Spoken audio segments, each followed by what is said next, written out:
Kita boleh lah kot. Okey, saya dah live. Thank you.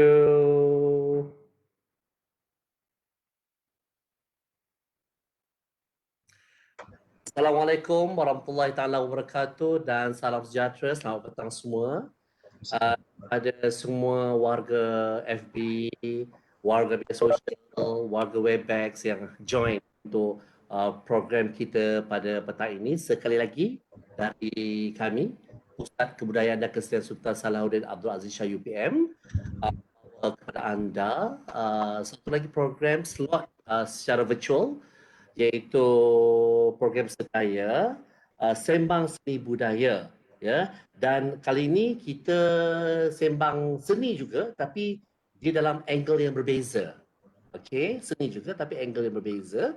Jadi tajuk pada petang ini untuk sedaya yang ke-10 pada petang ini ialah tajuknya Seni Komunikasi dalam Bidang Pengacaraan. Dan untuk itu kami dari Pusat Kebudayaan ingin mengalu-alukan ya kehadiran Tuan Encik Mio Abdul Malik Rayani, ya, penerbit dan juga penyampai berita TV3. Jadi saya pun cakap pun nak ala-ala macam penyampai berita jugalah, kena macam pengacara jugalah. Walaupun tak setaraf, ya, tak setanding ni. Cuba. Ya, alhamdulillah, terima kasih kepada Cik Mio Malik kerana sudi bersama dengan kami, dan kami sangat berbesar hati kerana Cik Mio Malik dapat sudi bersama untuk berkongsi dengan kami mengenai tajuk pada petang ini, iaitu Seni Komunikasi dalam Bidang Pengacaraan.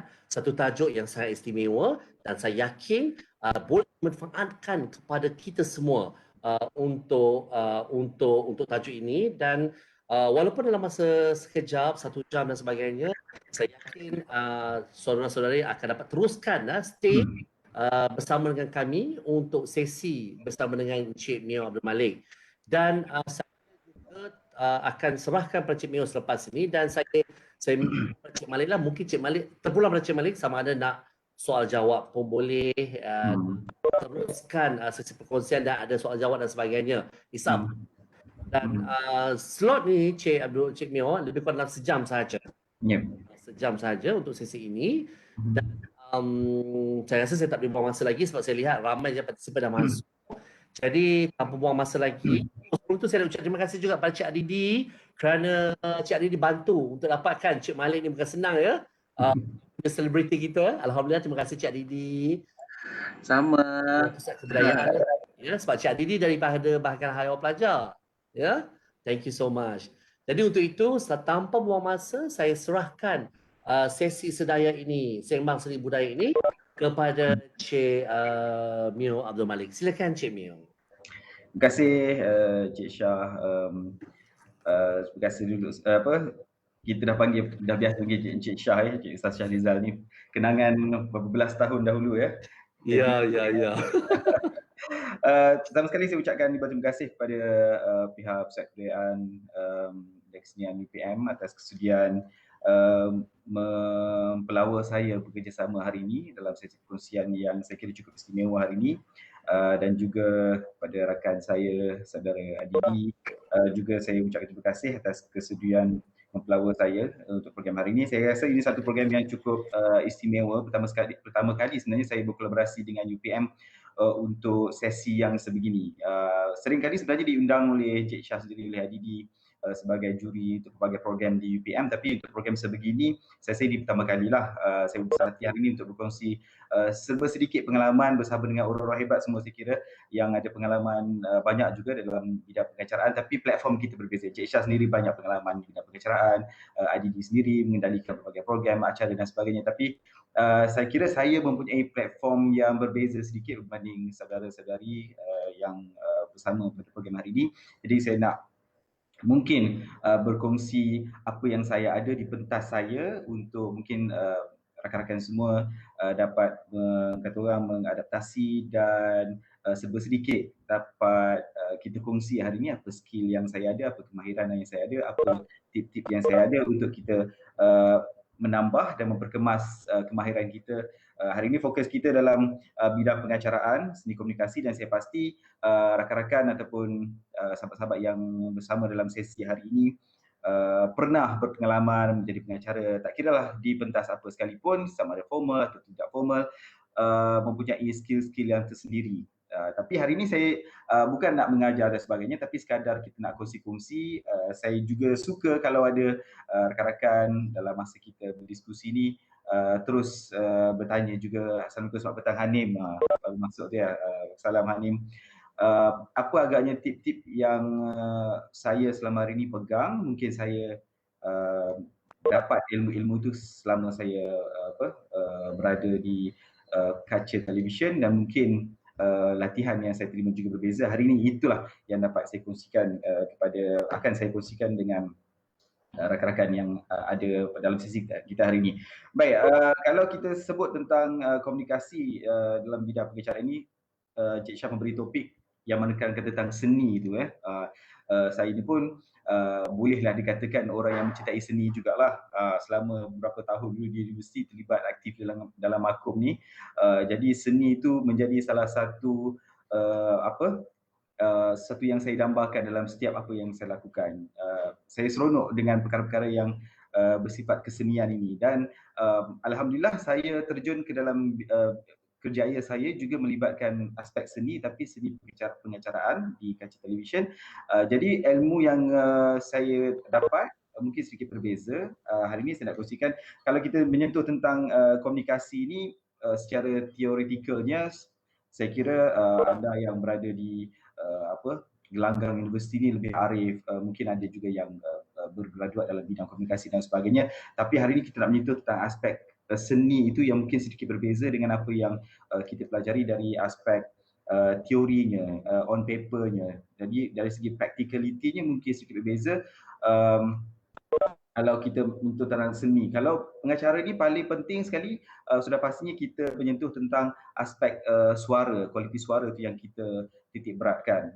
Sebab itu penilaian utama ataupun aset kita sebagai pengacara, tentu sekali suara yang menjadi aspek nombor satu. Kalau kita biasa, saya pasti kawan-kawan semua pun biasa jadi MC, perkara pertama yang orang akan tangkap ialah sedapnya suara MC ni, ataupun kalau tak berapa ataupun terganggu, bingitlah MC ni. Itu semua merujuk pada suara kan. Jadi itulah yang kita hari ini mungkin perkara pertama yang saya nak sentuh ialah berkenaan dengan kualiti suara, ataupun apakah aspek-aspek yang kita perlukan sebagai seorang pengacara. Aspek seninya yang kita boleh perkemas ialah dari segi bagaimana kita menampilkan kualiti suara ketika kita menjadi pengacara. Saya pasti rakan-rakan semua kebanyakannya ataupun kebiasaannya menjadi pengacara majlis, ataupun kalau kita sebutkan apa-apa event sajalah, sama ada formal atau tidak formal di universiti. Kalau ada yang juga berpengalaman mengacara di kaca televisyen dan sebagainya, mungkin hari ini kita kongsikan juga perkara-perkara yang sama. Saya suka ketika kita saya berkongsi ini, kalau ada yang nak bertanya juga silakan ya. Okey, kalau kita menyentuh tentang aspek suara dalam pengendalian, tak kisahlah kita buat pengacaraan majlis ke apa sekalipun, yang pertama sekali yang kita perlu tahu bagaimana kita nak melahirkan suara yang bagus. Tentu sekali kunci utama dia ialah kita perlu dalam keadaan bertenang. Kita ada pengalaman macam mana banyak sekalipun, tapi dalam keadaan-keadaan tertentu kalau perasaan nervous ataupun gemetar tu menguasai diri, dia akan mengganggu kualiti suara kita. Aspek pengacaraan yang paling penting ialah bagaimana kita nak melahirkan suara yang konsisten sepanjang tempoh pengacaraan kita. Tapi kata kuncinya ialah kita perlu dalam keadaan bertenang dan juga dalam keadaan postur yang baik. Tak kisahlah kita mengacara secara duduk ke, berdiri ke, dalam keadaan bertenang dan keadaan postur yang baik. Dan selepas pada kita menjaga kedua aspek ini dalam keadaan bertenang, postur yang baik dan sebagainya, barulah kita melihat kepada aspek-aspek teknikal lain. Bagaimana pula nak mendapatkan keadaan yang bertenang tu, perlulah kita menjaga aspek pernafasan dan sebagainya. Kata kunci kepada pernafasan ataupun pelahiran yang baik, pelahiran suara yang baik ialah aspek pernafasan kita, breathing kita. Ada ramai ke yang dah pernah join kelas vokal ni? Adik-adik kita tahulah juara vokal kita kan. Tapi begitulah, kita nak mengacara ni pun perlu mahir juga aspek-aspek vokal ni, bukan hanya sekadar untuk menyanyi kan. Kalau kita Maksudnya Cik Malik kena masuk kelas vokal ke? Atau macam tak ada semestinya satu kemestian atau bagaimana? kita sekarang ni banyak saluran Cik Syah. Kalau kita tak pergi attend secara formal kelas vokal pun, di YouTube kita boleh cari macam mana kita nak mengenal pasti aspek penjagaan vokal atau pelahiran vokal kita. Itu yang paling penting, sebab setengah orang dia bukan dilahirkan dengan suara yang dah ready untuk jadi MC. Setengah orang dia dilahirkan dengan suara yang potensinya berbeza, tapi sebenarnya suara kita ni ada potensi-potensi yang berbeza yang kita perlu explore. Bukan dia yang menyanyi pun bukan terus-terus sedap. Dia ada proses, dia belajar lenggok, dia belajar placing, dia belajar projection. Itulah benda-benda yang kita perlu kenal pasti dalam kita nak memastikan suara kita ni berada pada kualiti yang cukup untuk menjadi seorang pengacara. Bukan kata orang yang menyanyi sedap mesti mengacara okey. Orang yang suara MC sedap, nyanyi pun mesti sedap. Dia adalah satu perkara yang berbeza. Tapi kalau kedua-duanya mungkin bonus juga. Tapi bagaimana kita nak mendapatkan suara yang sedap, solid ini sebagai seorang pengacara, kita perlukan latihan, kita tahu teknik-tekniknya supaya dia konsisten. Sebab kalau kita diperlukan untuk mengacarakan sejam, 2 jam punya program, kalau kita tak ada tenaga yang cukup untuk melahirkan vokal yang konsisten, mood keseluruhan program yang kita acarakan tu mungkin grafnya turun naik, dia tak konsisten. Itu yang kita perlu tahu. Okey, saya pasti yang pernah lihat macam-macam program reality, tengok cikgu-cikgu vokal mengajar dan sebagainya kan, kita mungkin secara dasarnya ataupun secara surface-nya kita boleh nampak, kita boleh tahu kalau sebut tentang aspek vokal tu sebut bubbling lah dan sebagainya kan. Tapi apa yang paling utama sekali ialah kita tahu di manakah placing suara kita. Placing tu maksudnya di manakah pelahiran suara kita tu, maksud sama ada head voice ke ataupun suara daripada diaphragm ke, tone tu dilahirkan dari mana. Tapi yang paling penting kita kena tahu ialah placing suara kita di mana, pita suara kita. Kalau kita mengacara dengan head voice ataupun terlalu pitchy, dia akan mengganggu tumpuan orang. Kalau terlalu pitchy, kalau kita mendengar orang mengacara dengan suara yang terlalu nyaring dan sebagainya, itu semua benda-benda yang boleh menjadi gangguan kepada kita kan. Tapi itulah, aspek-aspek ini adalah satu perkara yang boleh bersifat latihan. Kalau sesi begini agak susah sikit kita nak ajar one to one ataupun ajar kepada kumpulan dan sebagainya. Tapi ini aspek yang kita kena tahu, placing suara, breathing, itulah aspek-aspek penting yang pertama sekali kita perlu tahu dalam nak melahirkan suara yang berkualiti. Yang paling penting ialah, biasa orang sebut suara perut kan. Suara perut istilah general, istilah umumnya orang sebut suara perut, tapi yang paling tepatnya kita perlu mengumpul udara di diaphragm kita. Itulah udara yang menyokong vokal dan juga kualiti suara kita supaya konsisten, supaya tidak kedengaran penat dan lelah sepanjang kita mengacarakan majlis. Baik, kemudian kawalan udara ataupun kawalan suara juga kita perlu tahu di mana dan bila kita perlu mengambil nafas. Itu kita perlu tahu supaya kita tak kedengaran semput, sebab bila diganggu dengan nervousness tadi, kalau kita sangat tak memberi fokus kepada aspek pernafasan kita, akan kedengaran lah, sebab mic sekarang pun bukan calang-calang kualitinya. Kita bernafas pun boleh pick up bunyi ni kan. Tapi itulah perkara yang kita perlu ambil tahu. Kalau kualiti teknologi audio kita tu begitu tinggi sekali, kalau kita tak menjaga aspek-aspek kita punya sound pula, itulah akan mengganggu kualiti kita sebagai seorang pengacara. Baik, bila kita sebut tentang suara ini, kita perlu kenal pasti dulu apa karakter suara kita. Sebab karakter suara kita ni berbeza-beza untuk setiap orang. Ada orang yang boleh pelbagaikan karakter suara dia mengikut mood tertentu. Ada orang yang mempunyai satu jenis ataupun suatu tone suara saja. Ada orang yang boleh pelbagaikan kan. Tapi dalam kita sebagai pengacara ini, perkara yang paling utama kita mengenal pasti khalayak kita. Siapakah khalayak yang berada di hadapan kita, siapakah golongan sasar yang mendengar apa yang kita acarakan ataupun apa yang kita perkatakan. Jadi kita perlu kenal pasti karakter suara kita. Kalau kita mengacarakan program-program ataupun khalayak kita bersifat umur khalayak kita dalam lingkungan kanak-kanak, pelajar sekolah dan sebagainya, kita perlu sesuaikan bagaimanakah cara kita nak mewarnai karakter suara kita. Kalau kita berada dalam golongan profesional, event-event yang bersifat profesional dan sebagainya, kita kenal pasti juga apakah karakter suara yang kita perlu mainkan.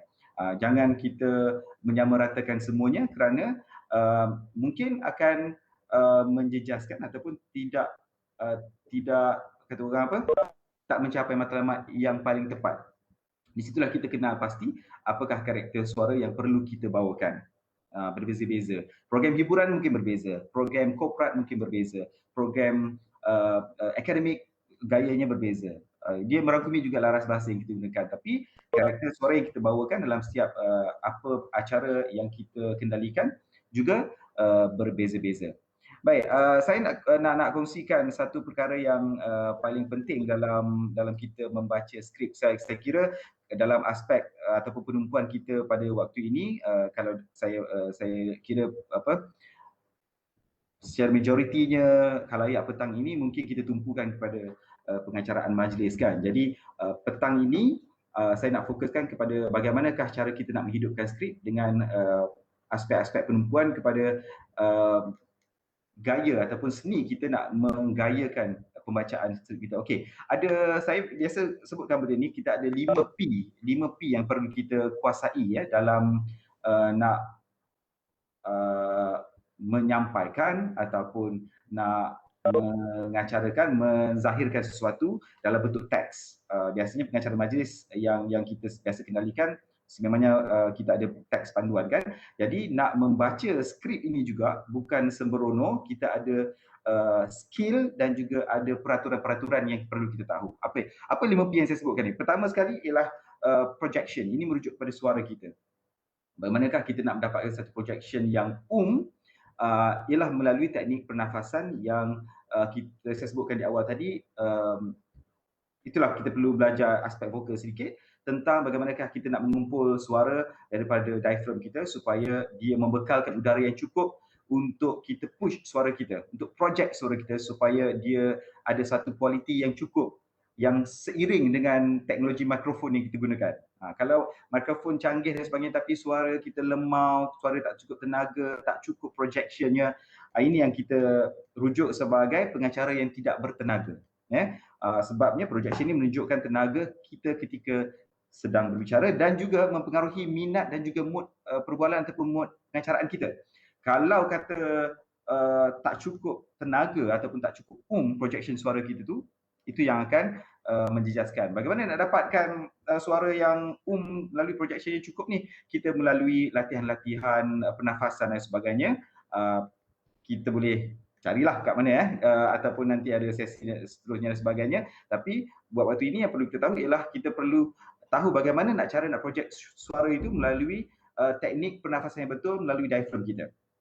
Nanti kita boleh google lah kat mana diaphragm nanti kat mana kita nak simpan suara kita tu.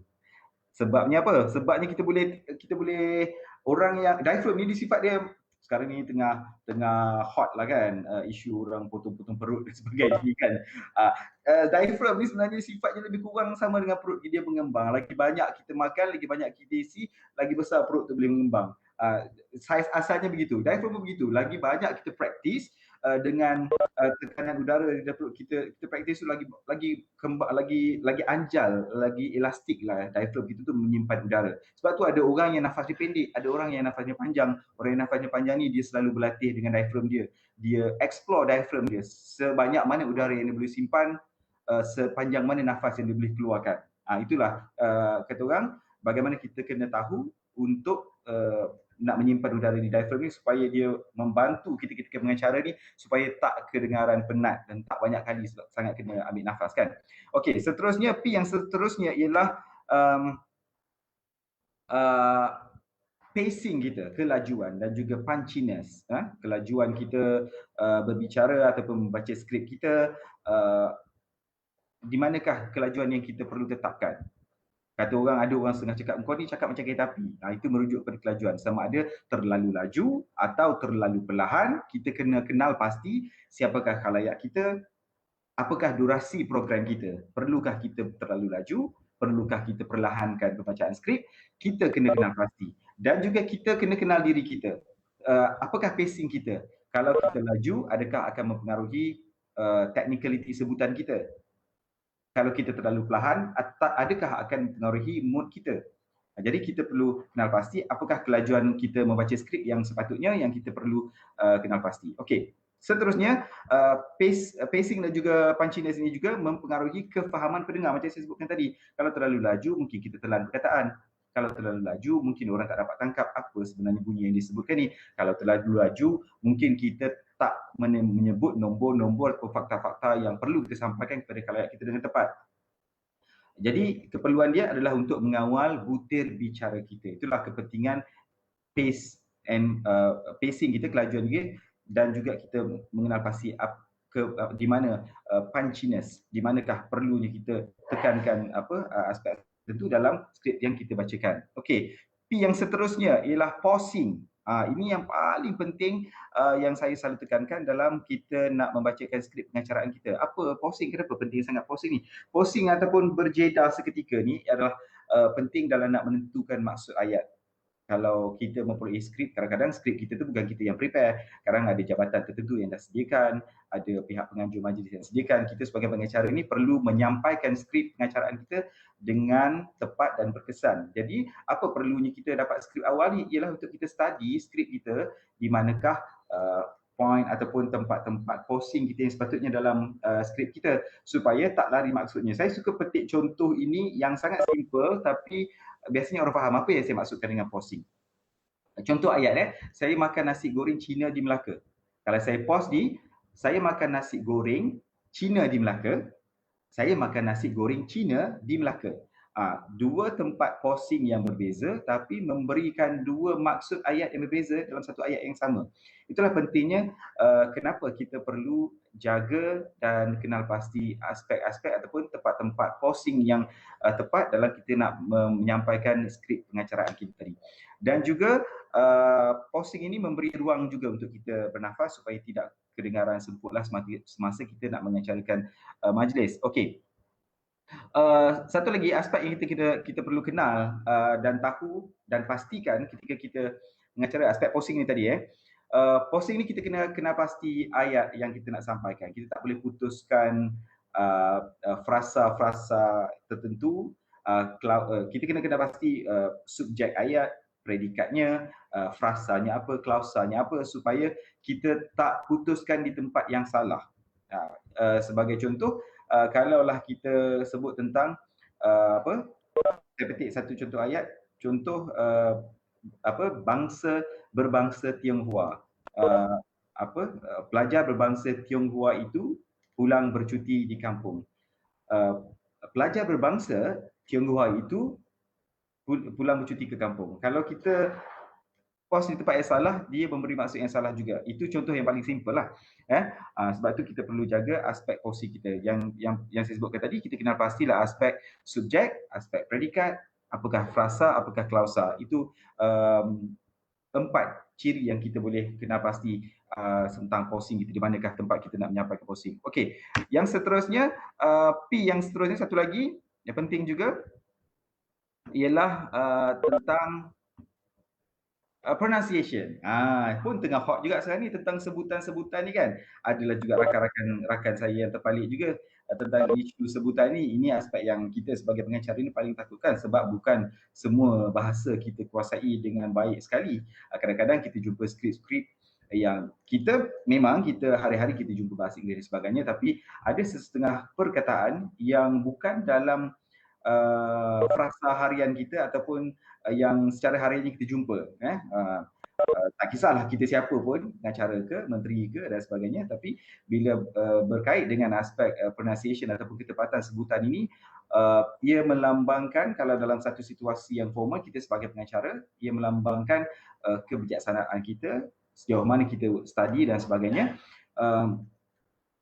dalam kita menyebut perkataan-perkataan tertentu. Sebab itulah saya katakan tadi, kita perlu kenal pasti dan kita kenal skrip yang nak kita sampaikan dan apa topik yang kita nak sebutkan supaya kita tak terbabas dan silap membuat percaturan dan menyebut perkataan-perkataan tertentu. lidah kita ni kena fleksibel, tapi jangan risau, kita ni Melayu, biasanya bangsa yang paling fleksibel. Kita senang nak imitate banyak bahasa, senang nak menyebut. Sebab kita lahir-lahir pun kita bila kita bercakap Melayu, tapi kita belajar juga bahasa mengaji Quran dan sebagainya, dan kita juga belajar bahasa Inggeris. Serba sedikit secara asasnya kita dah tahu makhraj ataupun teknik-teknik sebutan tertentu. Cumanya yang paling penting kita kena rajin sedikit membuat semakan. Membuat semakan tentang sebutan-sebutan yang tepat kata-kata tertentu. Lidah kita ni fleksibel, jadi kita boleh latihan boleh mengubah kebiasaan kita. Okey, apa yang seterusnya? Ini yang satu lagi yang aspek penting juga dalam pengacaraan kita, ialah pitching. Pitching kita kena jaga juga. Bukan nyanyi je jaga pitching. Biasa kita dengar pertandingan nyanyi sebut pitching lagi dan sebagainya kan. Aspek pitching juga satu yang kita perlu jaga dalam pengacaraan kita. Kadang-kadang kita tak sedar sebab bila kita dah terlalu asyik berapa tempoh kita mengacara tu, tone suara kita tak jaga lagi. Tambah-tambah bila kita ada partner di sebelah, partner tu sebenarnya dah biasa dengan kita, tapi kadang-kadang bila dah terlalu dalam keadaan dah terbiasa, kita lupa dalam keadaan tertentu, kita lupa yang kita apa aspek yang kita perlu jaga. Partner kita ni dah terlalu biasa kan. Bila dah terlalu biasa ni, kadang-kadang kat atas pentas ataupun atas stage, kita boleh lupa diri sekejap. Sebab dia kawan kita, kadang-kadang kita lupa menjaga aspek-aspek tertentu. Jadi pitching ni, kenyaringan ni sebenarnya perlu dikawal, sebabnya kalau tak kawal, suara yang terlalu pitchy ketika mengacara ni boleh membunuh perhatian khalayak kita dan juga mengurangkan peratus persepsi credibility kalau terlalu pitchy ketika mengacarakan majlis. Okey, saya pasti kita semua tahu yang setiap bahasa mempunyai sistem phonetics yang berbeza. Macam kita bahasa Melayu ni kita tahulah apa bunyi-bunyi dia, apa aspek-aspek yang kita perlu jaga dalam sebutan dan sebagainya. Tapi bila kita melibatkan istilah-istilah tertentu dalam bahasa asing dan sebagainya, kita perlu buat sedikit study lah. Itu peranan kita sebagai pengacara ya. Seni, kita mengenal pasti bunyi-bunyi ataupun kita nak melahirkan bunyi tertentu dan sebutan tertentu. Jadi kita perlu tahu phonetics aspek dalam bahasa-bahasa tertentu atau bahasa asing yang kita perlu sebutkan dalam pengacaraan kita. Dalam bahasa Melayu kita simple saja fonetik kita, kalau kita sentuh secara dasarnya kita tahulah apa itu vokal, bunyi letupan, letusan, getaran, geseran, sisian, sengawan, separuh vokal. Itu aspek terlalu teknikal lah untuk kita sentuh pun. Tapi apa pun kita perlu mahirlah dalam bahasa kita. Kalaupun tidak mahir dalam bahasa orang lain, bahasa kita perlu mahir sebutan-sebutan tertentu. Jangan kita salah bunyi dan sebagainya kan. Okey, kemudian kita juga perlu tahu itu okey, dah cukup itu 5P yang saya sebutkan tadi. Kalau kita dapat ulang balik, kita ada projection, kemudian kita ada pacing and punchiness, kemudian kita ada pausing, kemudian kita ada pronunciation dan juga kita ada pitching. Ini aspek 5P yang paling penting yang biasa kita tekankan dalam aspek pengacaraan. Okey, setakat itu ada apa-apa yang nak bertanya ke? Mio, saya nak tanya. Okey, dari segi pacing ni, Lajuan berkata-kata sebagai seorang pengacara, sebagai penyampai berita, ada perbezaan tak di antara, saya nak tanya macam penyampai berita RTM, TV3, TV7. Jadi tak perbezaan ataupun sebab saya tengok macam memang ada perbezaan, tapi saya tak tahu adakah itu disebabkan oleh pacing atau dan sebagainya. Okey, dia gini, dalam satu-satu stesen TV, antara penyampai pun ada sedikit perbezaan pacing. Setiap penyampai satu-satu stesen pun berbeza. Satunya dia aspek peribadilah, aspek umur ke, aspek apa gitu, masing-masing peribadi. Tapi kita ada guideline kita. Actually dalam skrip kita dah kira, dalam satu bulletin kita dah kira dah apa durasi skrip yang ada. Jadi kita sebagai penyampai, kita kena patuh. Kita tak boleh exceed duration yang sepatutnya sebab dalam satu bulletin kita dah kira dah. Contoh ada 20 story, 17 ke 20 story untuk setengah jam. Jadi penyampai kena ikut. Jangan terlalu lewat, jangan terlalu leweh lah orang kata kan. Jangan terlalu slow baca. Nanti menyebabkan tak cukup masa untuk habiskan 20 story. So akibatnya kita kena drop story yang bawah-bawah. Itu akibat dia. Tapi kalau nak menjawab soalan Cik Syah tadi, adakah beza RTM ke, TV7 ke, TV3 ke, awal ni ke? Dia mengikut ketetapan ataupun target audience dia. Macam TV3 kita ada target audience kita yang lebih mass, yang lebih terbuka. Macam RTM mungkin dia ada target audience dia golongan umur berapa. Jadi mungkin pacingnya begini. TV7 sebelum ini, hari ini TV7 hari pertama bertukar menjadi Didik TV KPM. Jadi Bulletin Didik akan keudara pertama kali petang nanti. Saya tak pasti lagi ketetapannya macam mana sebab target audiensnya dah berbeza berbanding sebelum ini. Sebelum ini TV7 target audiens ialah urban. Jadi memang pacing dia agak laju lah sebetulnya kan, agak laju. Tapi TV3 ni sebab dia pelbagai, daripada remaja, daripada dewasa, warga emas dan sebagainya, itu sasaran kelompok penonton kita. Jadi tapi basic penggiraan basic ya yang perlu kita tahu dalam pembacaan skrip yang standard, 1 saat untuk 2 perkataan. 1 saat untuk 2 perkataan. Ini pengiraan asas. Itu pengiraan asas. Maksudnya kalau kita boleh habiskan skrip kita kira kalau kita dapat teks, kita kira ada berapa perkataan, satu saat berapa perkataan. Itu standardnya, standard antarabangsa. Standard antarabangsa pengiraan teks. Jadi macam kami skrip berita tu, sistem akan kira siap-siap berdasarkan formula itu. Jadi kalau boleh kita aplikasikan, maksudnya anda semua aplikasikan dalam pengacaraan harian pun, jadi anda dah menyerap sedikit teknik pengacaraan televisyen di pengacaraan majlis anda. Bolehlah aplikasikan. Tapi bagaimana nak dapat dari peringkat awal, kita kena pasti. Make sure kita baca skrip mengikut durasi yang kita kira. Kalau kita menepati, jadi kita dah mencapai standard televisyen lah. Itu asas dia lah. Itu pacing dia. Alright, okay. Adakah menjawab Cik Syah? Yes, menjawab. Mau saya clear. So Cik Syah pun ada pengalaman mock run di RTM kan? Jadi saya rasa itu pun serba sedikit kan, sebab kita mengacara di bila kita baca skrip di hard copy, dia agak berbeza dengan kita membaca skrip di teleprompter. Teleprompter tu kita baca skrip secara bergerak, moving text. Jadi sekarang ni kami kontrol sendiri melalui remote. Jadi kita perlu cekap, mata tu perlu cekap menangkap ataupun membaca moving text. Itulah cabaran dia.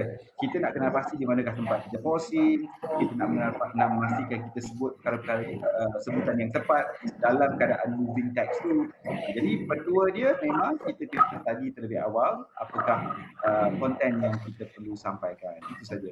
Dan juga satu lagi, kalau Cik Syah menyebut tentang perbezaan antara setiap stesen televisyen tadi itu, saya juga menekankan tentang berbezanya setiap penyampai itu, sebab kita ada karakter kita masing-masing. Ada orang melebihkan ekspresi. Jadi bila dia nak menyampaikan ekspresi dia perlu pause yang lebih berbanding orang yang kurang ekspresi. Itu ruang. Pausing itu ruang untuk kita melihat ekspresi kita lebih berbanding orang lain. Jadi kalau kita sekarang ni pengacara majlis, kebanyakannya dah banyak dah yang ada kamera kat depan, muka kita terpancar dekat kiri kanan dewan dan sebagainya kan. Itu kita perlu aplikasikan. Aplikasi pengacaraan televisyen, baca berita ni perlu kita aplikasikan dalam pengacaraan kita, sebab segala apa yang kita tampilkan di wajah kita ni, itu yang terpapar di kiri kanan dewan. Orang menjadi fokus orang. Jadi segala eye contact kita, secara body gesture kita, segala kerlingan mata kita, itu semua kelihatan. Tak seperti dulu lagi, pengacara dulu kan. Sekarang ni kita pun aplikasikan teknik-teknik pengacara televisyen sebagai ketika kita mengacarakan majlis. Itulah seninya kan? Ya, betul. Seni dalam memberikan pengacaraan dan sebagainya. Yang lain-lain kalau ada soalan boleh tanya terus ya. Ada ke?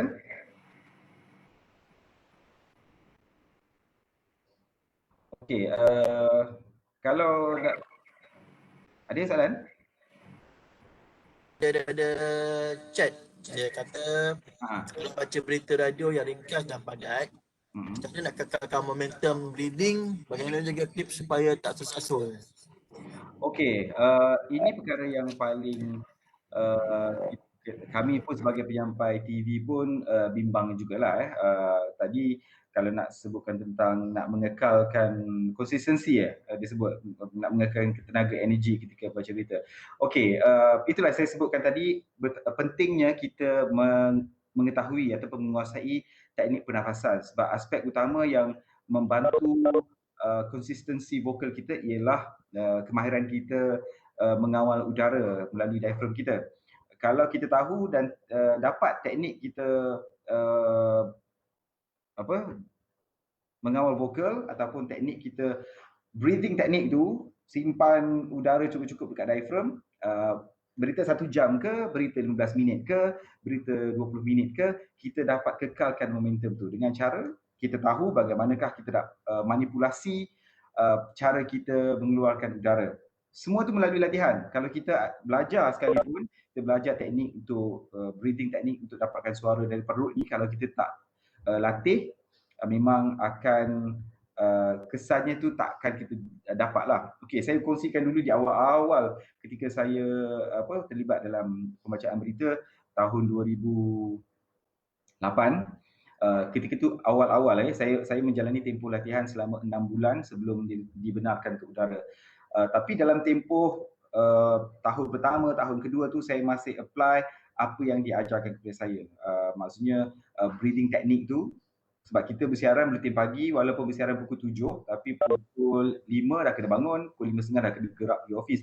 Dalam tempoh perjalanan ke office itulah kita buat vocal exercise kita. Macam-macam teknik lah. You buatlah bubbling ke, you buatlah hissing ke, you buatlah, anda boleh cuba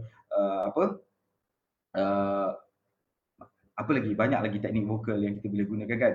Sebab saya punya teknik tu agak teknikal untuk pembacaan berita tu, menggunakan teknik asalnya push and pull chair teknik dengan tekanan suara dan sebagainya, tapi sebab kita nak pergi office kan, so kita gunakan steering lah, push and pull steering lah maksudnya. Jadi itulah maksudnya kalau nak mengekalkan konsistensi suara dalam pembacaan berita perlu melalui latihan, sebab latihan itu sajalah yang akan mengubah kebiasaan kita. Kalau kita tak praktis selalu, dia tak akan dapat mengubah kebiasaan. Dan tips tadi, kalau tanyakan tips untuk supaya tak tersasul, saya pegang satu perkara. Ini yang diajar oleh senior saya, Suhaimi Ahmad. Kalau ingat lagi dulu ada penyampai berita utama bernama Suhaimi Ahmad. Dia kata tak perlu bimbang tentang tersasul sebab kita manusia, kita tak lari daripada membuat kesilapan. Tapi itu bukan tiket untuk kita sengaja melepaskan kesilapan. Kita perlu hati-hati, tapi kesilapan paling besar ialah bukanlah yang tersasul yang pertama tu. Kesilapan terbesar ialah kita tak membuat pembetulan selepas tersasul. Jadi tersasul tu perkara biasa. Yang paling besar kesalahannya ialah kita abaikan kesilapan yang kita dah buat dan tak buat pembetulan. Jadi saya dah terbiasa amalkan dari dulu, kalau kita ada glitch sikit, salah sebut, salah skrip, ulang dan betulkan. Tapi kalau nak elakkan, tipsnya nak elakkan buat kesilapan ni ialah fokus dan melatih mata kita. Itu je. Cara dia memang melalui latihan. Mata kita perlu cepat dan melihat 3 ke 4 perkataan ke depan berbanding apa yang kita tengah baca. Itu je tips dia. Okey, ada lagi soalan ke? Saya nak tanya, sebab kita saling menonton dan mendengar stesen berita di TV tempatan lah, TV1, TV2, TV3. Jadi kita sebagai pendengar pun dapat tahu kalau TV3 rima dia macam ni kalau baca berita. Kalau RTM rima dia macam ni baca berita. Adakah rima tu ditentukan oleh producer tu ke ataupun memang pengacara tu sendiri punya inisiatif? Contoh kalau TV3 kita tahu ini mesti baca TV3 dia agak energi. Kalau RTM dia agak aku, adakah ditentukan oleh produser ataupun pengacara sendiri yang memainkan rima tersebut? Kita ada satu istilah kita panggil in-house style lah. In-house style ni dia dari dulu, maksudnya dah terbawa dari dulu. Maksudnya kita ada lenggok, kita ada cara, kita ada kaedah yang orang nak tengok, okey ini adalah TV3. Itu ada identiti.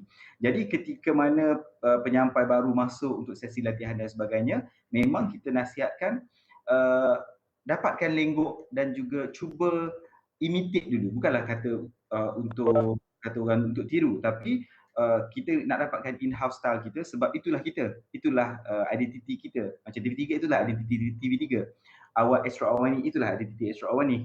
Bila kita dengar lenggok Ashwat Ismail, kita dah tahu dah. Banyak penyampai-penyampai di Astro Awani menyampaikan dengan satu skema lenggok yang dulunya dimulakan oleh Ashwat Ismail. Betul tak?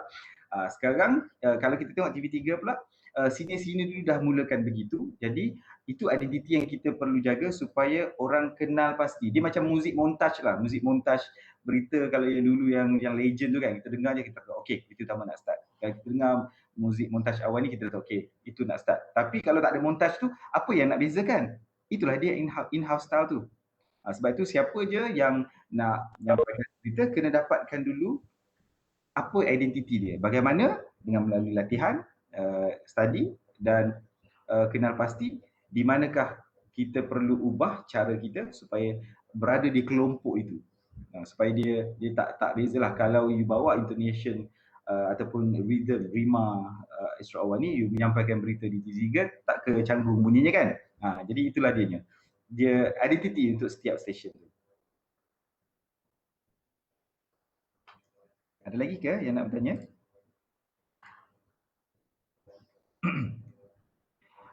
Baik, okay, ada satu benda yang saya nak ceritakan tadi. Sekarang ni kita banyak event-event ataupun majlis-majlis yang kita nak carakan secara berpasangan kan. Ini tips ataupun satu seni yang kita perlu tahu bagaimana supaya kita tak kedengaran tak selari dengan partner kita. Itu yang paling penting bila kita mengacara. Samalah macam kami ni menyampai berita utama pun kita ada partner kat sebelah. Secara jujurnya pun kita ada juga partner-partner yang kita rasa kita tak boleh pergi sekali sebab mungkin pacing berbeza, lenggok yang berbeza, tapi mungkin penonton tak perasan tapi kita sebagai penyampai ni ada rasa yang sebegitu. Sama penyampai pun kita ada penyampai mana yang kita sangat seronok bila membaca sekali. Ada penyampai yang kita rasa macam kurang bila kita menyampai sekali. Tapi kita sebagai pengacara majlis, bila kita dipadankan untuk mengacara secara berpasangan, perkara paling penting yang perlu kita tahu ialah kita perlu mencari titik persamaan. Di manakah titik keseimbangan supaya seorang tidak overshadow yang satu lagi. Dengan cara berbincang, dengan cara membuang, ini satu benda lah yang penting lah. Sebenarnya bila kadang-kadang orang meletakkan rasa senior junior ataupun aku lebih lama buat MC kau baru, kalau kita tak mencari titik kesamaan, tak menyamaratakan status kita, akan berlaku masalah dalam kita nak mencarikan. Walaupun contohlah seorang pengacara TV yang telah lama berkhidmat televisyen, tiba diundang untuk mengacara kepada satu majlis di jabatan-jabatan tertentu, perlu berpadan ataupun berpasangan dengan MC, pasangan MC yang ditetapkan oleh jabatan-jabatan itu. Jadi seorang pengacara walaupun anda dah berada atau mengacara di televisyen sekian lama, bila anda mengacara berpasangan dengan orang yang bukan kononnya di tahap anda, buang sekali ego, kena cari titik tengah supaya kata pergi sekali, supaya tak kita cakap sendiri, tak kita overshadow dan tak menenggelamkan partner. Ketua dia kena pergi sekali, nak nampak hebat kedua-duanya. Jangan biarkan pasangan kita tercapai-capai dengan kita overshadow itu sebagainya. Dari kesamaan akan nampak lebih hebat kedua-duanya dan nampak hebat seorang saja. Cik Malik, ada soalan ni daripada chat. Ada dua. Apakah motivasi Encik Mio untuk terus bersemangat dalam bidang yang Encik ceburi sekarang, dan mohon pencerahan dan tips buat mahasiswa daripada pelajar komunikasi lah, wartawanan. Oh, okey. Wah, dia tengok juga. Okey. Saya kalau nak sebut tentang tips dan motivasi ni, saya nak kongsikan sedikit. Saya sebenarnya bukanlah pelajar dari jurusan komunikasi. Saya lulusan pengurusan perniagaan antarabangsa dari Universiti Utara Malaysia. Tapi saya terlibat aktif daripada sekolah Anda yang berada dalam bidang komunikasi ini bertuah sebab anda belajar teorinya. Sekarang saya mula-mula masuk bekerja dalam bidang penyiaran, saya bermula dengan kosong. Tiga-tiga lah universiti saya belajar segala aspek tentang penyiaran dan juga komunikasi. Sebab apa? Sebab tak ada on paper, tak belajar teori dan sebagainya. Tapi anda yang dah berada dalam bidang komunikasi sangat bertuah lah. Alhamdulillah. Dan saya doakan nanti dapat menjadi rakan sukas ke apa ke kan. Tapi motivasi yang paling besar pastinya kita ada keluarga kan, tapi kita perlu meletakkan apa matlamat nombor satu yang kita letakkan.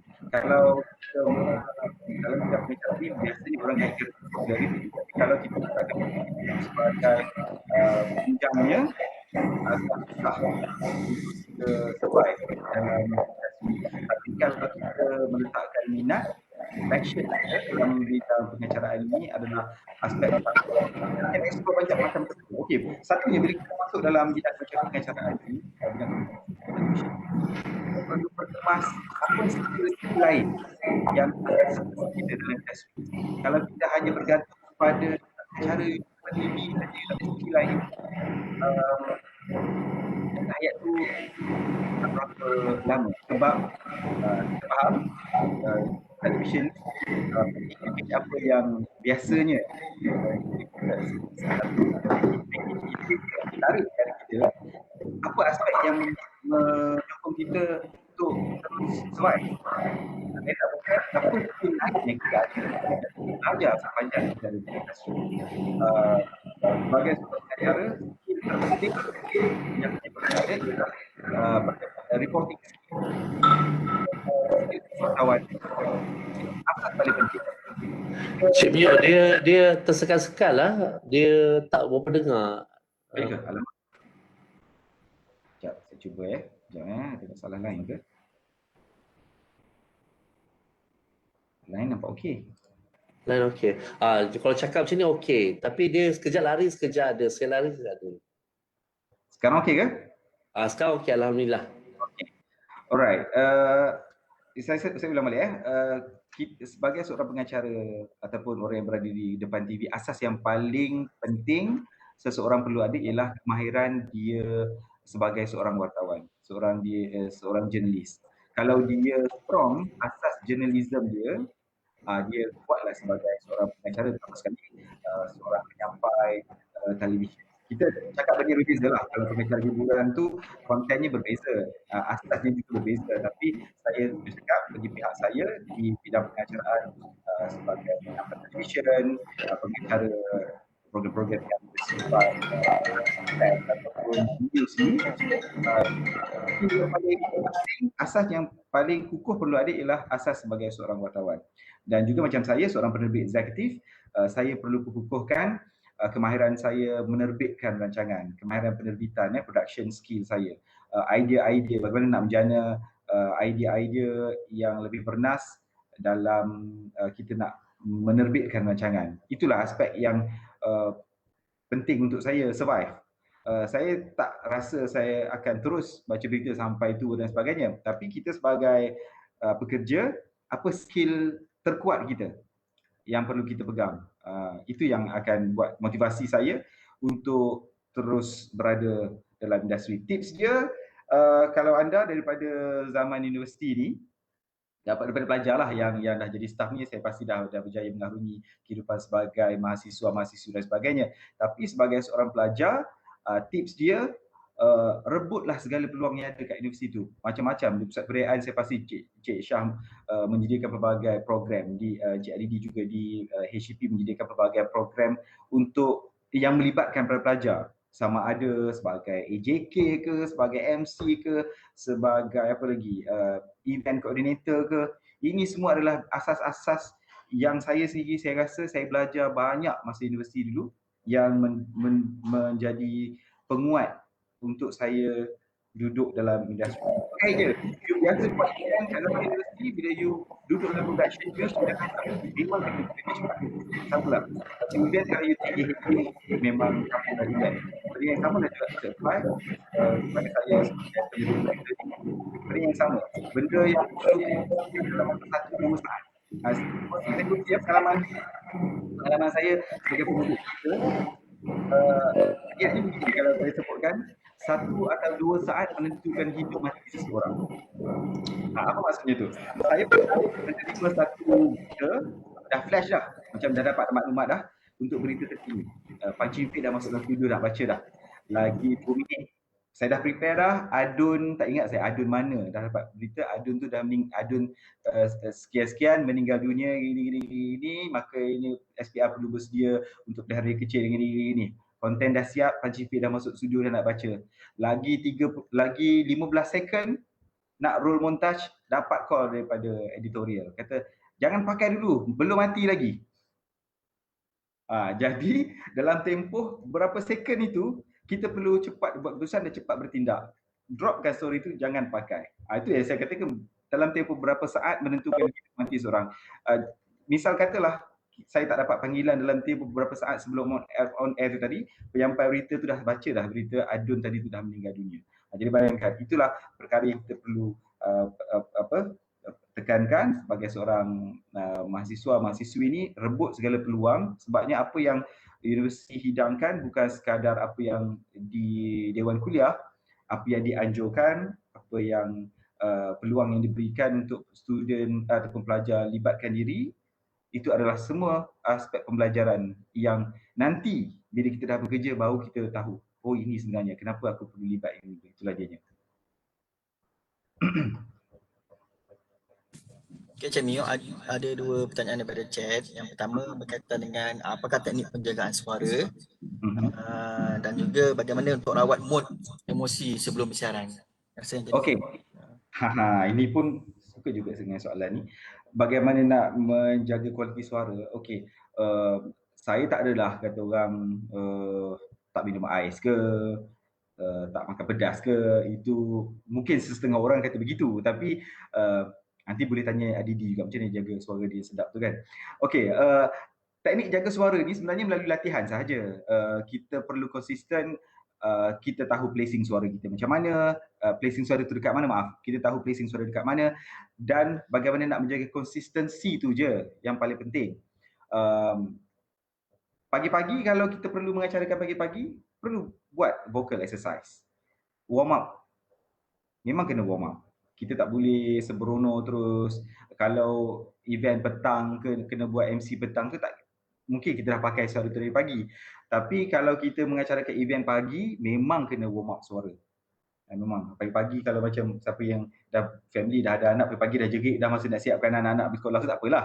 Tapi yang mana yang tak ada yang perlukan vocal exercise ni, memang vocal kita ni perlukan latihan untuk dia konsisten. Nak masuk studio pun kena warm up. Studio tu sejuk. So memang kena warm up. Sejuk ni bukan calang-calang, memang terlalu sejuk. Jadi kalau kita tak warm up suara, memang akan kualiti tu akan berbeza sedikitlah. Soalan kedua tadi, apa tadi? Tips apa tadi? Mood swing. Nak rawat mood swing, emosi sebelum bersiaran. Terutama waktu pagi yang moody and gloomy. Itu masalah bukan hanya masalah biasa. Penyampai sedia ada pun menghadapi masalah yang sama. Pagi nak dapatkan mood apa semua kan. Okey, saya biasanya kita tahulah macam mana kita nak mengembalikan mood kita.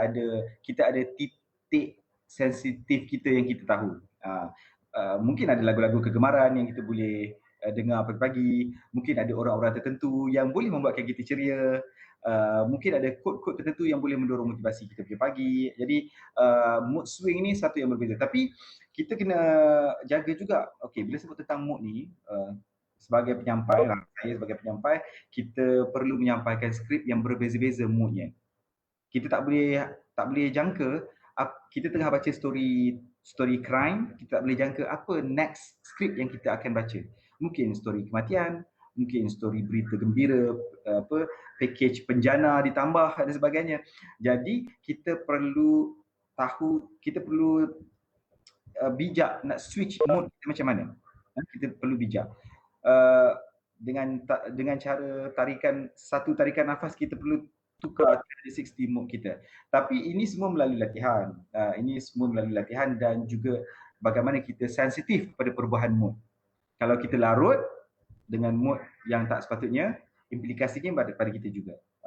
So tips dia ialah memang kita kena bijak mengenal pasti dan bagaimana kita nak mencari ruang untuk mengubah mood tu. Kalau dari awal pagi kita rasa moody, kita cari ruang dan cari kaedah untuk kita mengembalikan mood kita. Cari orangnya siapa, cari tekniknya apa, lagu ke, apa ke, tapi kita perlu mengubahkan keadaan. Tak boleh mengharapkan dia berubah sekelip mata saja. Baik, saya nak kongsi satu lagi. Ini aspek kata orang kita mengacara bukan yang bukan berdasarkan skrip saja ni, sebab kita kadang-kadang tak terikat 100% dengan skrip kan. Kadang kita perlu mengacarakan secara spontan dan sebagainya. Aspek seorang pengacara perlu beri tumpuan ialah bagaimana kita nak meningkatkan kemahiran kita berbicara dengan menambah modal kita berbicara. Bagaimana nak menambah modal kita berbicara? Apa aspek yang kita perlu kenal pasti supaya kita tak kering idea untuk bercakap. Saya selalu sebutkan ini sebagai gagasan kata modal kita berbicara. Kita identify apa modal kita sebagai seorang speaker, apa modal yang kita perlu ada, cara untuk berbicara. Bagaimana nak dapatkan modal-modal ini? Okey, satunya melalui pembacaan. Sebagai pengacara, perkara paling penting ialah baca. Kita perlu kerap membaca. Kita perlu banyak pembacaan kita supaya sumber yang kita boleh petik itu banyak. Jangan mengharapkan satu sumber saja. Kalau kita kena study sekalipun, jangan harapkan satu sumber saja. Jangan harapkan surat khabar saja. Kita bacalah macam-macam sumber lagi. Mungkin pandangan-pandangan penulis-penulis tertentu juga kita perlu pelbagaikan supaya sumber yang boleh kita petik ketika kita nak membahas ataupun mengacarakan sesuatu itu banyak, supaya kita nampak lebih pelbagai. Kemudian kita boleh juga melalui kata orang penglihatan. Penglihatan apa yang kita cerap sepanjang kita mengacara itu, dalam surrounding itu. Kita berada di dewan itu, apa yang kita lihat itu juga boleh menjadi modal kita berbicara. Kita boleh lihat mood orang pagi-pagi tak berapa okey, itu juga boleh menjadi modal kita nak bercakap kepada khalayak. Kita petik apa yang kita nampak, apa yang cuaca di sekitar kita, apa keadaan pagi ni. Jadi kita sentiasa current dengan acara yang kita kendalikan. Kemudian juga kita dengan cara soalan, menyoal juga boleh menjadi modal kita nak bercakap. Lagi melalui pengalaman kita yang lepas-lepas kita kumpulkan, kita jadikan modal untuk kita bercakap. Kemudian apa lagi? Cara provokasi. Provokasi kita, khalayak kita provoke sikit, itu pun boleh menjadi modal kita nak bercakap. Saya suka melihat rakan saya Fetri Yahya, dia suka provoke orang kalau dia mengacarakan, provoke dengan cara manis lah. Jadi itu juga modal dia nak berbicara. Kemudian kita kena tahu isu-isu semasa. Jadi melalui apa tadi? Melalui pembacaan. Ini perkara penting lah yang kita pengacara. Seni itu seni juga, tapi kita perlu persiapkan diri kita supaya kita tak jadi pengacara yang kosong. Biasa kita dengar orang cakap pengacara bimbo dan sebagainya kan. Jadi kita nak elakkan istilah-istilah itu. Jadi kita perlu persiapkan diri kita dengan modal-modal kita nak bercakap, apa yang ada sekitarnya, kita perlu tahu. Macam tadi sebut tadi, melalui pembacaan, melalui soalan, melalui provokasi, kita dah tahu dah benda-benda tu di sekitar otak kita je. Jadi bila kita blank, soal lah. Bila kita blank, kita provoke lah. Bila kita blank, kita tengok apa yang ada sekeliling kita. Benda-benda itu, kita sebagai pengacara perlu cepat supaya kita tak jadi orang kata bosan ataupun krik-krik lah orang cakap kan. Supaya dan juga kita tak kelihatan bimbo. Itulah dia pentingnya. Okey, ada lagi soalan?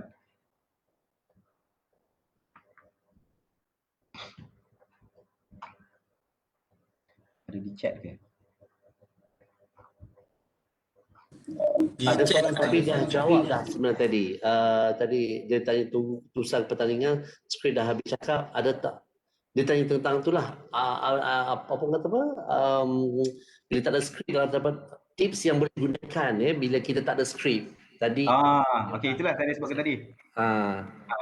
Selain daripada modal-modal kita berbicara, kita sebagai pengacara, apa persediaan kita kena buat? Okey, tadi saya dah sebut tentang modal-modal kita nak berbicara. Kita kena ada satu lagi iaitu gagasan kata kita. Gagasan kata ni satu benda yang kita plan, apa kosakata kita sebagai pengacara kita perlu gunakan supaya kita nampak bijak.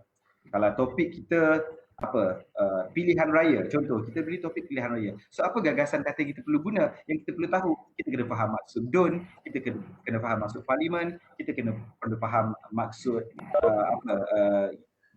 speaker dewan, kita kena perlu faham maksudnya, kita kena tahu apa itu fungsi SPR. Itu gagasan kita perlu kuasai. Bila kita diberi isu, kita gagaskan perkataan ataupun poin-poin yang kita perlu kuasai. Barulah kita boleh jadi speaker yang baik. Bukan prepare dalam bentuk ayat. Semua orang bila dibagi topik, kita tulis ayat penuh. Bila sampai ke tahap jumpa di mana puan kita cakap, kita akan jam. Tapi persediaan yang terbaik ialah kita gunakan apa modal kita berbicara, kita gagaskan perkataan-perkataan tertentu dengan kefahaman yang kita dah siapkan lebih awal. Jadi ketika kita nak persembahkan, dia akan nampak lebih solid dan nampak lebih cantik lah. Kita dah prepare kan. So terujuk dia apa gagasan kata dia, tak perlu tulis dalam bentuk ayat dan sebagainya yang merugikan. Kita mengacara di TV pun kita prepare, kita tulis poin-poin dan sebagainya. Itulah yang dapat digunakan. Macam mana untuk kita tidak nampak shot sendiri bila kita atas pentas, sebenarnya bila kita dapat tugasan mengacara majlis tak formal macam mengacara pertandingan. Okey, ini penting juga. Bila kita nak bergurau ataupun tak nak nampak shot sendiri, ada juga bila kita dengar macam-macam itu supaya tak nampak shot sendiri, kita gunakan, kalau kita nak berjenaka, gunalah jenaka yang lebih universal dan difahami kelompok lebih ramai, bukan kelompok kita saja. Kadang-kadang kita dapat partner yang memang ataupun kawan-kawan dalam kelompok kawan kita. Jadi kita jangan buat jenaka yang hanya kita berdua je faham. Itu yang akan nampak shot sendiri. Kemudian ketawa berlebih-lebihan di luar kawalan. Kalau kita nak ketawa, kita make sure penonton dah ketawa dulu. Jangan kita saja ketawa, tapi penonton tak dapat apa yang kita jenakakan. Itu yang kita nampak shot sendiri. Kemudian jangan, bila kita, ini satu lagi yang penting bila kita mengacara forum ataupun kita ada acara diskusi sebagai moderator. Bila kita bertanya, kita kena pastikan yang menjawab lebih bercakap berbanding kita yang mengacara, yang menjadi moderator. Jangan kita terlalu banyak fakta yang disebutkan seolah-olah kita tamu. Kita hanyalah moderator, kita pengacara, kita yang bertanya, peranan kita bertanya. Kita kumpulkan maklumat tertentu, kita buka sedikit, memberi gist sahaja. Kemudian teruskan dengan soalan. Jangan terlalu banyak mukadimah seolah-olah memberi fakta dan menunjukkan kita lebih pandai daripada panel. Mukadimah kita lebih pandai dari panel sekalipun, gelanggang itu milik panelis. Kita sebagai pengacara. Jadi kita serahkan peranan menjawab itu kepada panelis. Jangan kita ambil peranan panelis itu, kita beri ruang sedikit untuk kita membuka pertanyaan dengan penyata dan sebagainya, kemudian terus pada soalan supaya kita tak nampak dengan tugasan kita. Okey, saya tak sure telah dikongsi atau tidak, tapi bila kita tengah berbicara, contoh kita sebut saksi persaingan multimedia, tiba-tiba tak keluar masalah teknikal. Okey, masalah teknikal ni satu yang agak ialah teknikal kan. Kita perlu kena pasti juga. Kadang-kadang kalau kita selalu masalah teknikal, kadang orang teknikal marah. Bukan teknikal punya salah lah. So kita kena pasti di mana ialah kita selalu saya di television kan, selalu teknikal producer selalu marah bila host sebut masalah teknikal. Kita cukup lebih precise. Kalau masalah signal, sebutlah gangguan isyarat. Kalau masalah audio, gangguan audio. Kalau tapi kita kena perlu pandailah edit. Kita perlu cepat. Bila sesuatu terjadi, kita perlu tak pantas dan memikirkan sesuatu yang cepat. Jadi kalau ada partner lebih senang, lebih mudah. Kita berbuatlah aspek yang masih dalam konteks majlis supaya tak keluar daripada konteks majlis itu. Tapi kalau masalah-masalah sebegini, saya pernah mengendalikan satu majlis melibatkan menteri juga. Sepatutnya semua majlis dengan ini kelancaran, tapi berdepan masalah audio dan visual, jadi kelancaran tak keluar. Jadi apa yang saya buat ialah saya recap info majlis, kemudian saya jemput, kebetulan ada rakan artis yang berada, kita jemput lebih awal untuk kita berbal supaya untuk mengisi ruang kosong yang wujud tu. Jangan biarkan kosong. MC kena ambil peranan. Bila ada masalah teknikal, masalah audio video yang berlaku, kita kena cepat-cepat muncul untuk menyelamatkan keadaan. Itu peranan kita, bukan sekadar membuat pengumuman, berkongsi tentang event flow saja. Kita perlu menyelamatkan majlis ni sebab kita adalah master of the ceremony. Ingat, MC tu master of ceremony kan. Apa yang berlaku sepanjang majlis, kita perlu ambil tanggungjawab tu. Okey, terima kasih pada Cik Mio dan rasa sampai masanya untuk kita tutup untuk soalan. Jadi kami bagi pihak Pusat Kebudayaan dan Kesenian Sultan Salahuddin UPM lah nak ucapkan terima kasih banyak pada Cik Mio. Mungkin ada sedikit dua patah pada Cik Syah untuk kata pada Cik Mio. Okay, sekejap. But before that, Mio dah okay ke? Ataupun ada sikit nak share lagi ke dan sebagainya? Saya hanya nak, kalau ada dalam kalangan yang menonton ni pelajar ke Pak Imam, walau staff sekalipun, saya suka untuk memberi, bukanlah motivasi, tapi kata orang kalau dah MC ni sekali dia dapat job MC ataupun dia sekali dah buat MC, dia kegiatan dah buat lagi. Orang kata gila mic kan. Siapa saja yang biasa buat MC, perangai kita sama je. Tapi yang paling penting yang kita perlu tahu, kita perlu menjaga kualiti kita dan standard kita sebagai pengacara. Kita perlu perkemaskan kemahiran, jangan sentiasa berada di tempat biasa, sentiasa tambah ilmu, tambah skill, tambah credibility kita supaya kita berada di peringkat yang lebih meningkat. Kata orang sebelum ni mungkin mengacarakan majlis di tingkat college, nanti meningkat naik sikit tingkat universiti. Ketika buat majlis dekat universiti mungkin ada VVIP tertentu melihat pengacara ni bagus, dijemput pula ke peringkat yang lebih tinggi. Jadi itu yang kita perlu prepare, sentiasa perform yang terbaik ketika kita mengacara. Kita tak tahu siapa kelebihan kita tak tahu apa potensi kita selepas mengacarakan satu event, sentiasa bagi yang terbaik ketika kita mengacara. Sebab itu mungkin ketika kita mengacara itu mungkin titik tolak pada ruang yang lebih luas kita, ataupun itu noktah kepada kerjaya MC kita. Kita jaga kualiti ketika mengacara. Itu saja. Alright. Terima kasih kepada Cik Mio Abdul Malik di atas sesi perkongsian yang cukup bermakna, padat, padu, yang mana banyak yang kita boleh dapatkan ilmu daripada Cik Malik tadi tekankan dari segi 5P, projection, pacing, pronunciation, pitching, posing dan sebagainya. Ini sangat penting untuk tips kepada mereka yang ingin menjadi MC ataupun pengacara. Ya, dan pihak kami insyaAllah mengucapkan terima kasih kepada Cik Malik kerana di atas kesudian sekali lagi berkongsi dengan kami tentang ilmu seni pengacaraan ni. Banyak ilmu kita dapat, gagasan kata dan sebagainya. Wow, saya memang saya rasa banyak, kalau nak share ni banyak macam-macam, kita tak habis sejam ni, dia banyak. Okey, jadi insyaAllah sekiranya kalau ada kesempatan lain kami akan jemput sekali lagi kita sama-sama. Mungkin kalau boleh dah habis pandemik COVID ni, insyaAllah kita doakan sesama supaya semuanya berada dalam keadaan normal semula. Mungkin kita boleh adakan secara bengkel, kita buat secara fizikal, bengkel lagi mudah. Jadi banyak latihan yang kita boleh adakan, ya Cik Malik?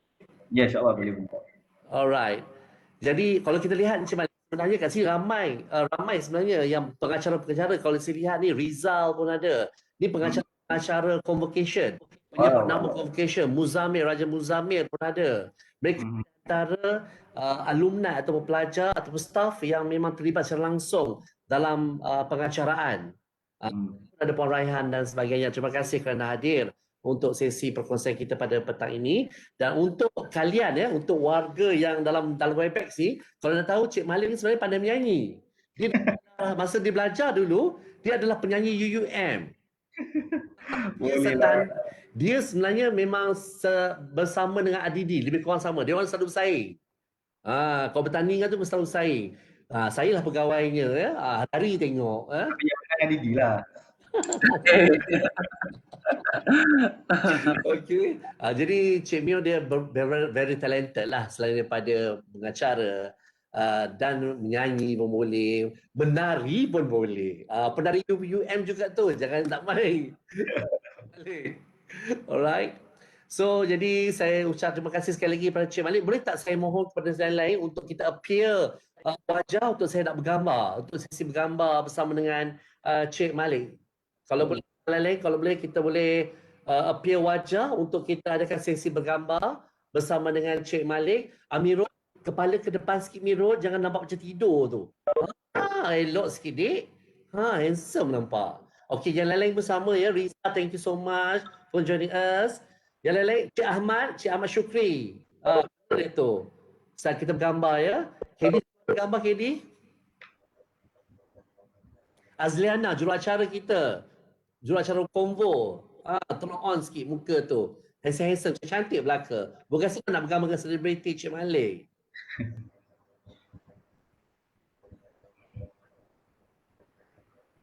Alright.